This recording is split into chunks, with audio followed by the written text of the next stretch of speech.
नमस्कार, मेरा नाम है शमशी फिरदौस। मेरे साथ मौजूद हैं इनकलाब हिंदी के रिपोर्टर कामरान सैफ। हमारे बीच इनकलाब हिंदी के मैनेजिंग एडिटर मौजूद हैं आस मोहम्मद कैफ सर, जो अपने विश्लेषणात्मक चर्चाओं के लिए जाने जाते हैं। आज हम इनसे आज दिन भर की मुख्य 7 सवालों के बारे में चर्चा करेंगे। इनकलाब हिंदी का ये बहुत ही मुख्य शो है, दिन भर के 7 सवाल। आप सभी का स्वागत है सर, आपका भी स्वागत। बहुत शुक्रिया शमसी, बहुत शुक्रिया कामरान। ठीक हैं आप? जी सर। तो आज हमारे समाजवादी पार्टी के राष्ट्रीय अध्यक्ष अखिलेश यादव जी का जन्मदिन है, जिनकी जन्मदिन की बधाई कई सारे नेता दे रहे हैं, लेकिन एक नेता की शुभकामनाएं और बधाई की ट्वीट है जो बहुत अहम भूमिका निभा रही है और वो सोचने वाली बात है। उनका ट्वीट है राहुल गांधी जी का कि पीडीए की बुलंद आवाज यादव अखिलेश भाई को जन्मदिन की हार्दिक शुभकामनाएं और बधाई। आप स्वस्थ रहें, खुश रहें। हम इस न्याय और बराबरी की लड़ाई में कंधे से कंधा मिलाकर आपके साथ हैं। तो सर, मेरा आपसे इस ट्वीट पे सवाल है कि क्या राहुल गांधी जी का ये ट्वीट किस तरफ इशारा कर रहा है? क्या आगामी चुनाव 2027 में इसका कुछ भूमिका है? इस पे आपके क्या विचार हैं? देखिए शमसी, अभी तो मैं जानता नहीं कि आप जो है वो किस मतलब आपकी एज क्या है, मगर मैं आपको याद दिला दूं कि राजनीति जो है वो संकेतों की बड़ी भाषा एक कहती है।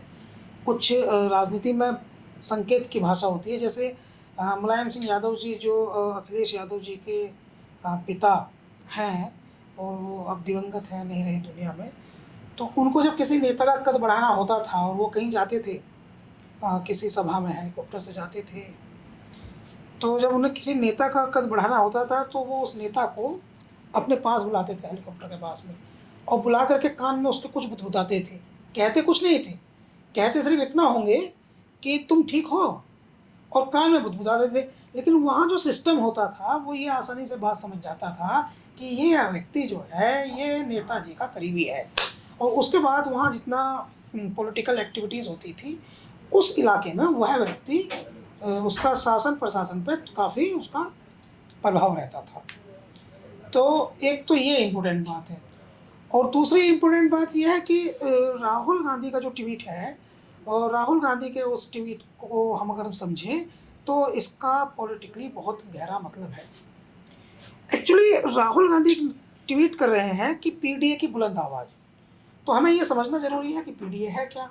पीडीए एक्चुअली उत्तर प्रदेश में एक जनतांत्रिक यानी जनता का एक गठबंधन है, जिसको अखिलेश यादव ने आधिकारिक तौर पर नहीं बल्कि अनाधिकारिक तौर पर समाज में मैसेज देने के लिए बनाया है।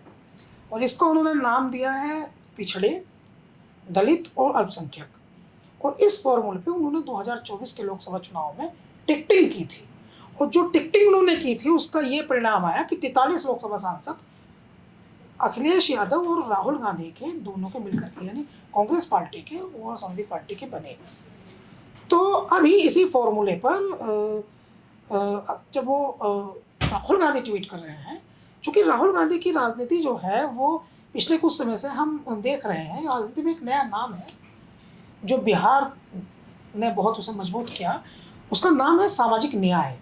तो सामाजिक न्याय की जो पॉलिटिक्स हम देखते हैं कि विभिन्न भाषणों में 2024 के आसपास, उससे पहले राहुल गांधी यूज़ कर रहे हैं, उसका एक नया अपडेटेड नाम वो अखिलेश यादव ने दिया है, उसका पीडीए नाम है।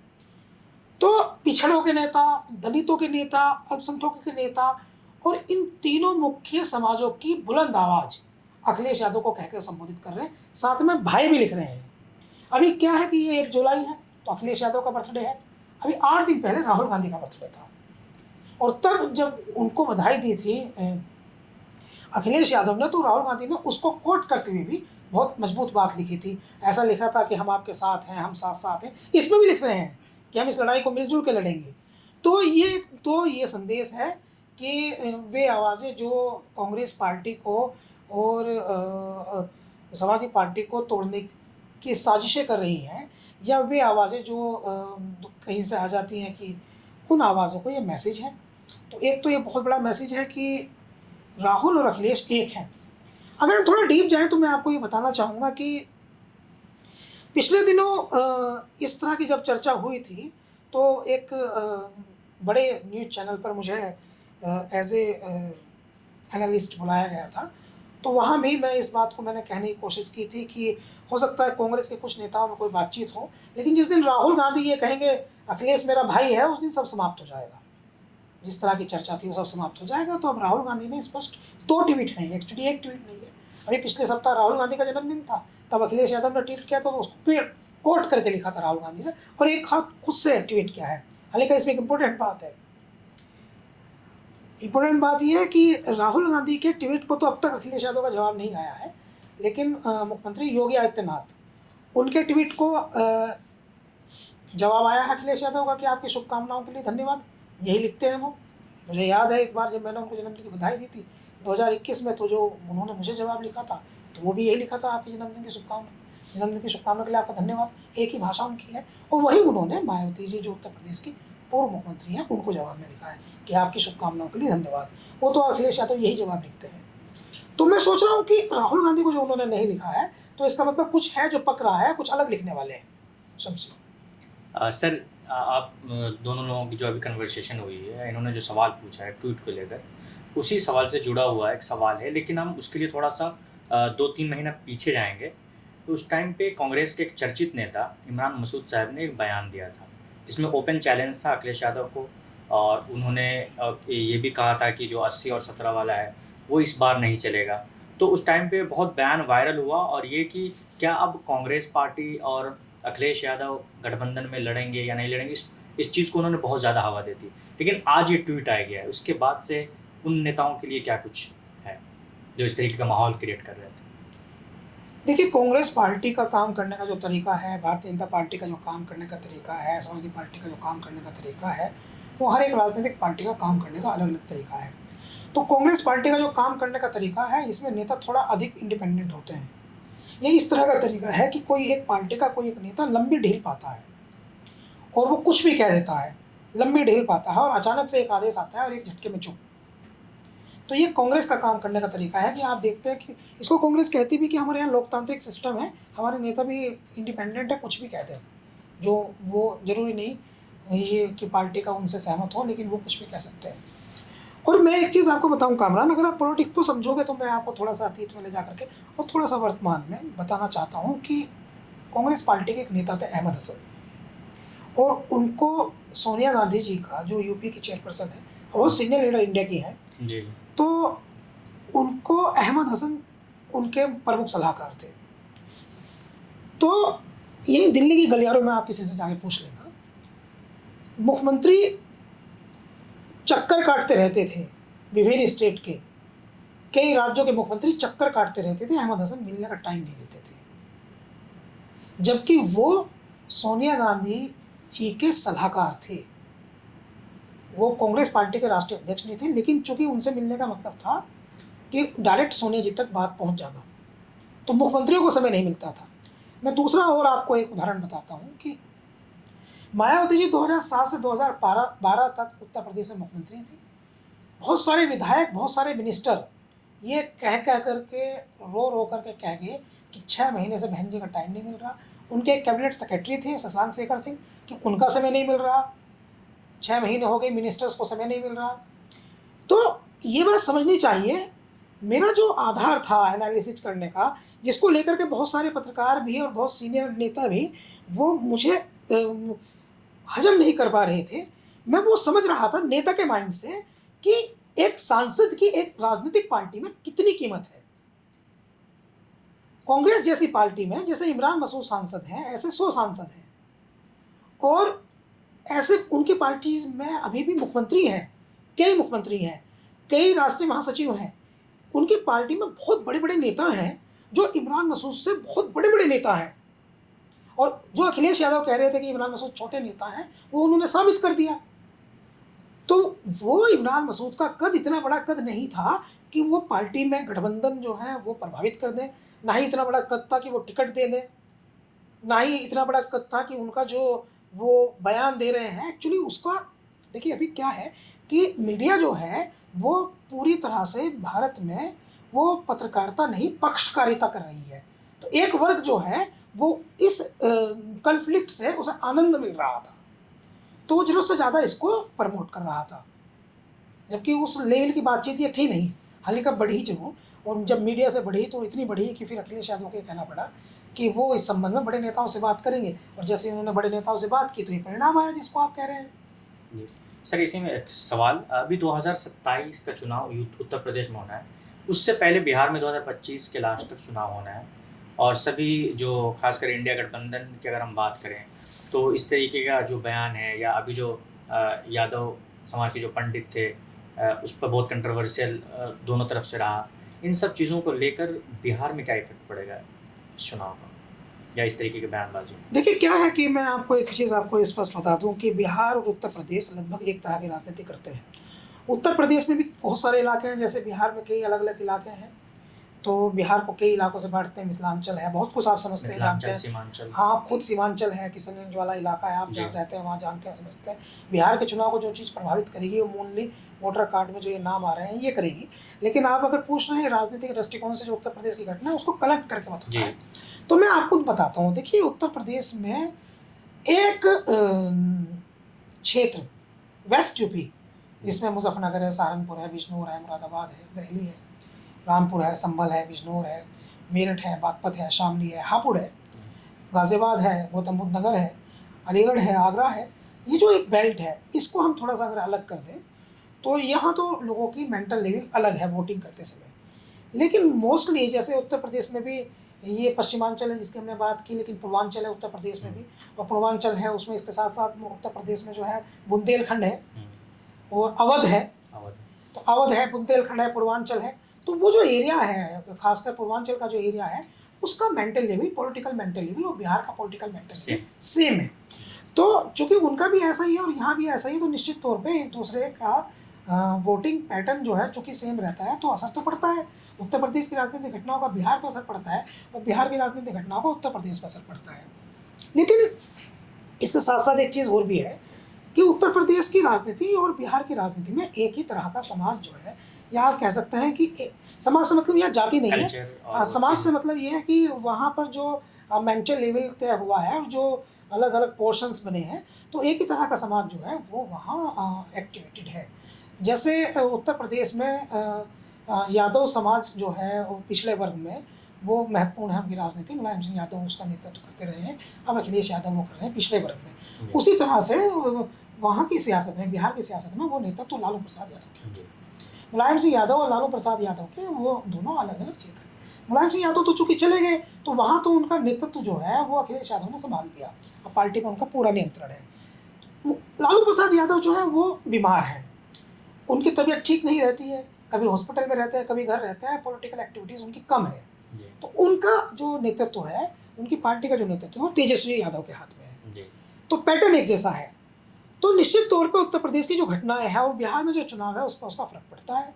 आज डिजिटल युग है, आज तो इजराइल में जो होता है वो यहाँ का बच्चा बता देता है। फिलिस्तीन में 4 साल का बच्चा बम गिर गया, फट गया, मर गया, बच्चा मर गया, तो यहाँ उस पर अफसोस जताते हैं लोग। तो डिजिटल वर्ल्ड है, तो बिहार और उत्तर प्रदेश तो नज़दीक है, तो निश्चित तौर पे फर्क पड़ेगा। और जाति की पॉलिटिक्स बिहार में भी हावी रहती है, जाति की पॉलिटिक्स उत्तर प्रदेश में भी हावी होती है, तो बिहार के चुनाव पे बात फर्क पड़ेगा। लेकिन इसमें एक इंपॉर्टेंट बात है जो सवाल आप नहीं पूछ पाए, जो इसके गर्भ में रह गई बात, वो ये है कि राहुल गांधी के इस ट्वीट से बिहार की राजनीति पर बड़ा फर्क पड़ेगा।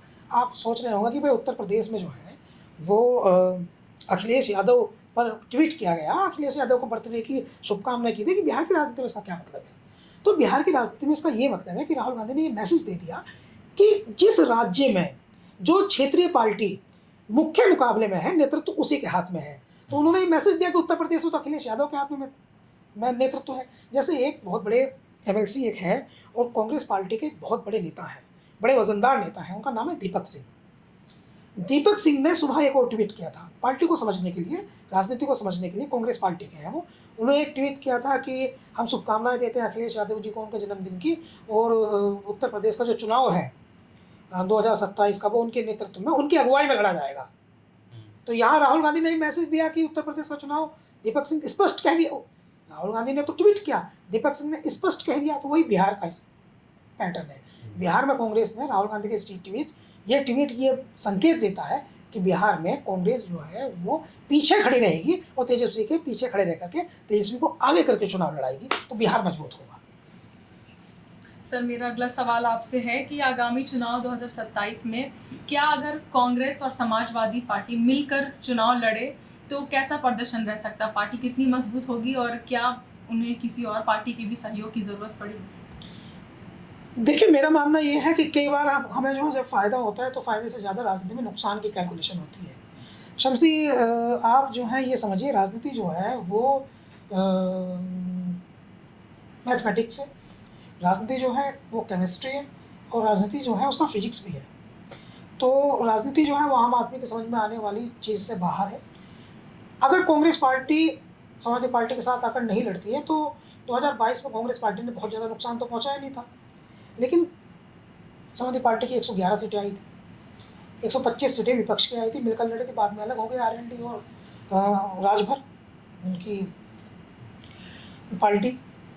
तो अभी क्या है कि इस स्थिति को आप ऐसे समझिए कि कई बार मोमेंटम बनता है चुनाव का, चुनाव की हवा बनती है, चुनाव की फिजा बनती है, चुनाव का माहौल बनता है, और ऐसे मोमेंट में अगर कांग्रेस बाहर चली जाती है तो जो मोमेंटम बन रहा है वो ब्रेक होता है, वो मोमेंटम टूटता है, और कांग्रेस साथ रहती है तो वो मोमेंटम स्ट्रांग होगा। कांग्रेस के पास में एक चीज़ है, कांग्रेस के पास में हमने 2024 के लोकसभा चुनाव में भी देखा, हम 2022 में भी हमने देखा, 2027 में भी हम देख रहे हैं। ये बिग पॉलिटिकल डिस्कशन है, आम आदमी इस बात को समझता नहीं है, लेकिन जब उसे ये बात बताई जाती है तो उसके दिमाग में क्लिक होती है। 2022 में प्रियंका गांधी ने लड़की हूँ लड़ सकती हूँ, प्रियंका गांधी ने ऐसी मजबूत लड़ाइयाँ लड़ी, CNRC में जिन बच्चों के गोली लगने से मौत हो गई थी उनके घर घर गई, और एक नहीं, हाथरस की लड़ाई हो, आगरा की लड़ाई हो, यहाँ यूपी गेट पर बसें ले जाने की लड़ाई हो, कोरोना में मदद हो, बहुत ज़बरदस्त लड़ाई लड़ी प्रियंका गांधी ने। और इस बात को ऐसे समझिए, लोग ये कहते हैं, मानते हैं, इस बात को मजबूती के साथ मानते हैं, इंटेलेक्चुअल लोग मानते हैं, पत्रकार मानते हैं कि कांग्रेस जो है वो निर्भीक पार्टी है। कांग्रेस को डर नहीं लगता, कांग्रेस के नेताओं को डर नहीं लगता। राहुल गांधी के साथ क्या उनको डैमेज करने के लिए, उनको डिस्टर्ब करने के लिए, उनको डीमोटिवेट करने के लिए कौन सा जतन है जो नहीं किया गया। लेकिन राहुल गांधी 2014 से जो कह रहे हैं 2025 आ गया, एक दिन उस आदमी ने अपने शब्द नहीं वापस किए, बदला नहीं। वो घंटों पूछताछ हुई, ईडी की, लेकिन राहुल गांधी नहीं बदले। तो कांग्रेस के पास एक ऐसी चीज़ है जो समाजवादी पार्टी के पास नहीं है, मैं बहुत स्पष्ट कह रहा हूँ, वो है साहस। आप समाजवादी पार्टी की लड़ाई देखिए, समाजवादी पार्टी की जो आइडेंटिटी है वो लड़ने से है, लेकिन समाजवादी पार्टी जो है वो जब से भाजपा की सरकार आई है वो सड़कों पे लड़ती हुई कम दिखाई दी है। बसपा तो लड़ती ही नहीं। कारण ये है कि इनका जो कार्यकर्ता है वो, इनका कार्यकर्ता जो है वो उलट, इसके उलट समाजवादी पार्टी के कार्यकर्ताओं को पकड़ के, इनके नेताओं को पकड़ करके जेल भेज दिया, इनकी बिल्डिंगें गिरा दी, बुलडोजर चलवा दिए। इरफान सोलंकी क्या कसूर था, उनको मैनिपुलेशन किया गया कई मामलों में, बहुत इनके कई चुन करके, जो खासकर दो जातियों के, एक यादव और एक मुसलमान, जो समाजवादी पार्टी के मुख्य वोटर हैं, उन पर तो बहुत ऐसी कार्रवाइयाँ हुई जो चर्चा में रही लगातार। अभी कुछ दिनों पहले देख लीजिए, अखिलेश यादव, आजम खां का सबसे बड़ा उदाहरण है। आजम खां की नहीं लड़ाई लड़ पाए, आजम खां चले गए, इरफान सोलंकी चले गए, कितने नाम हैं, एक एक करके कितने बताएं हम आपको, पूरे उत्तर प्रदेश में बहुत सारे नाम हैं। तो कांग्रेस में क्या है कि कांग्रेस के पास में सुप्रीम कोर्ट के वकीलों की एक पूरा एक टीम है, कांग्रेस के पास में पढ़े लिखे इंटेलेक्चुअल लोग बहुत ज़्यादा हैं, कांग्रेस नेशनल पार्टी है। कांग्रेस जो है वो किसी भी राज्य में इनके नेताओं, इनके कार्यकर्ताओं के खिलाफ कोई कार्रवाई होती है तो मजबूत लड़ती है। इसलिए बहुत ज़रूरी है कि जो चीज़ें ब्रेन, कांग्रेस के पास ब्रेन है, समाजवादी पार्टी के पास बेस है। आप समझिए पॉइंट क्या है, कांग्रेस के पास ब्रेन है और समाजवादी पार्टी के पास जो है बेस है। तो जब ब्रेन और बेस एक होते हैं तो भारतीय जनता पार्टी के लिए कष्ट होता है, तकलीफ होती है, कठिन परिस्थिति बनती है, जिसे 2024 के चुनाव में बन गई थी। जी सर, जैसे अभी आपने आजम खान का जिक्र किया था अभी आपने, तो ये आपको लगता है 2027 के लिए आजम खान खासकर वेस्ट यूपी के लिए कितने महत्वपूर्ण है? अगर वो जेल में रहते हैं तो क्या फ़र्क पड़ेगा उस इलेक्शन पे, या बाहर निकलते हैं तो क्या कुछ फ़र्क पड़ेगा इस इलेक्शन पर? देखिए, ये बात सही है कि अब इसमें कोई गुरेज़ नहीं है ये बात कहने में कि हम लोग आज़म खान साहब जो हैं वो लंबे समय से जेल में हैं। उन पे बकरी चोरी का केस बना, किताब चोरी का केस बना उन पे, और ये बात सब जानते हैं कि उनको पॉलिटिकल कारणों से और सिस्टम चाहता है कि वो जेल में रहें। और कुछ दिन पहले अभी एक चर्चा हुई जब अखिलेश यादव ने कहा कि हम 3 बात कह रहे हैं। पहली तो ये है कि आज़म खान साहब को 3 तरीके से बचाया जा सकता है। पहली तो ये है कि आज़म खान साहब जो हैं वो हमारी सरकार बदल जाए तो हम उनको छुड़ा लें। दूसरी ये है कि आज़म खान साहब जो हैं वो ईश्वर, अल्लाह जो भी है वो उनकी पुकार सुन ले। आज़म खान साहब का जेल में रहना वो यकीनी तौर पर जो है वो समाजवादी पार्टी जो है उसके लिए तकलीफ़ की बात है। वो जेल में रहते हैं तो ये सवाल उठता है कि समाजवादी पार्टी उनके लिए लड़ क्यों नहीं रही, और वो जेल से बाहर आते हैं और आने के बाद वो असंतोष जता दें समाजवादी पार्टी ने मेरे लिए नहीं लड़े, तो उनके लिए कष्टदायक बात है। इसमें किसी तरह का कोई संदेह नहीं है कि पिछले 20-25 सालों की राजनीति में, उत्तर प्रदेश की राजनीति में आज़म खान मुसलमानों के मजबूत नेता हैं, और उनका जो हरेसमेंट हो रहा है या उसको पनिशमेंट कह सकते हैं, वो जो कुछ भी उनके साथ हो रहा है उससे मुसलमानों में रोष है, नाराज़गी है।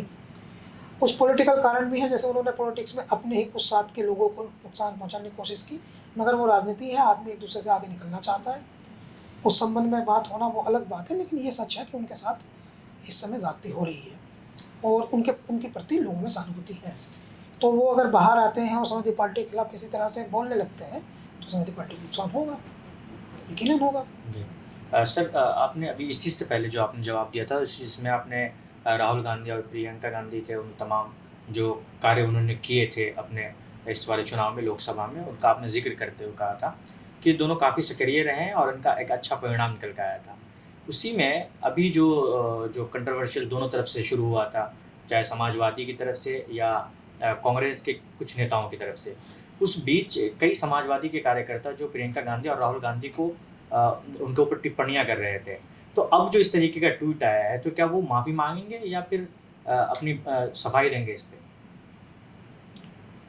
देखिए, आपको पता कि जब मैं छोटा था मैं ये बात नहीं जानता था कि लोग कहते थे वो अपने नंबर बढ़ा रहे हैं, नंबर। तो मैं नहीं समझता था ये नंबर बढ़ाना क्या है, मुझे नहीं वास्तव में पता था। मुझे लगा कि कहीं ये स्कूल में पास होने के लिए इनके नंबर बढ़ाए जा रहे हैं। तो ये नंबर बढ़ाने जैसा स्थिति है। कुछ नेता ऐसे होते हैं जो बड़े नेता की नज़र में अपने नंबर बढ़ाने के लिए ऐसे बयान देते हैं, जी। लेकिन उन्हें पता नहीं कि कभी कभी इसका रिएक्शन भी हो जाता है। बड़े नेता को माइंड पढ़ने के लिए हमारा भी बड़ा होना ज़रूरी है जी। और बड़े नेता जैसा सोचना ज़रूरी है। कुछ नेता बड़े नेता की नज़र में आने के लिए इस तरह की बयानबाजी कर रहे थे और मुझे लगता है कि अब तो उनको मैसेज मिल गया होगा, तो खुद ही उनकी टेप लग गई होगी। आप देखिए, जब इमरान मसूद जो हैं, जो वास्तव में सांसद हैं, और उनकी टेप लग गई है, तो बाकी नेता तो उनसे छोटे ही हैं ना सहारनपुर में, तो उनको भी ये बात समझ में आ जानी चाहिए। एक शेर है कि ऐसी वैसी बातों से अच्छा है खामोश रहो, या फिर ऐसी बात कहो जो खामोशी से अच्छी हो। राजनीति में सही समय पर सही बात सबसे महत्वपूर्ण होती है। कामरान। सर, मेरा आखिरी सवाल आपसे है कि क्या मौजूदा हालात बताते हैं कि 2027 का जो चुनाव है वो बाइपोलर होने जा रहा है? हाँ, इसलिए क्योंकि मुझे लगता है कि जैसे बहुजन समाज पार्टी को लेकर के पहले चर्चा थी कि वो समाजवादी पार्टी के साथ आकर के चुनाव लड़ सकती है, इस तरह की चर्चा आई थी। और अब जिस तरह का जनता का मिजाज है, एक्चुअली जनता जो वोट कर रही है या वोट देना चाहती है वो दो तरह की है। एक तो वो है कि जो सत्ता पक्ष के साथ है, और एक वो है जो सत्ता पक्ष को हटाना चाहती है। दो ही तरह की जनता है, तीसरी तरह की जनता बची नहीं है। उत्तर प्रदेश के चुनाव में भी देखते हैं, हम बिहार में भी देखते हैं, पूरे देश भर में जो चुनाव का पैटर्न है पिछले 10-15 सालों का, जो जनता के दो ही मिजाज हैं। एक मिजाज तो ये है कि वो सरकार बनाना चाहती है, एक मिजाज ये है वो सरकार बदलना चाहती है। तो जो सरकार बनाना चाहती है उन्होंने चुन लिया है कि उनको भारतीय जनता पार्टी को वोट करना है, और जिनको ऐसा लगता है कि हमें सरकार को बदलना है, हटाना है, तो उन्होंने चुन लिया कि मुख्य विपक्षी पार्टी को हमको वोट करना है, और मुख्य विपक्षी पार्टी है समाजवादी पार्टी। तो बायपोलर एक्शन अपना आप दिखाई देता है कि उसमें तीसरी पार्टी के लिए कोई स्पेस नहीं है। ऐसा कोई स्पेस नहीं है कि इनके 2-4 विधायक या 8-10 विधायक जिता देंगे। कहीं कोई थोड़ी बहुत जगह अपनी बना लेता है, तो वो रेयर केस हो सकता है, मगर उसमें भी गठबंधन की आवश्यकता पड़ेगी। ये पॉइंट है। जैसे मान लीजिए आरएलडी है, मान लीजिए इनकी ओम प्रकाश राजभर की पार्टी है, सुहेल देव उनकी पार्टी है, या चंद्रशेखर हैं, या फिर जो है वो संजय निषाद हैं, या अनुप्रिया पटेल हैं। ये उत्तर प्रदेश की राजनीति में सक्रिय हैं जो जातियों पर आधारित पार्टियां हैं। जैसे राजभर साहब की राजभर जाति को लेकर आधारित है, संजय निषाद की निषाद जाति को लेकर, अनुप्रिया पटेल की कुर्मी जाति को लेकर, और चंद्रशेखर जो हैं वो मुख्यतः दलित मुस्लिम पॉलिटिक्स करते हैं। तो ये जितनी जाति आधारित राजनीतिक पार्टियां हैं उनको आप ये भी मान कर चलिए कि वो गठबंधन उनको वेंटिलेशन देने के लिए, उनको पिकअप देने के लिए ज़रूरी है। बहुत बहुत शुक्रिया सर हमसे बातचीत करने के लिए। तो ये थे आज के 7 अहम सवाल। इस प्रकार के 7 महत्वपूर्ण सवाल हम आपके बीच रोज़ रखते रहेंगे। तब तक के लिए बने रहिए हमारे साथ। धन्यवाद।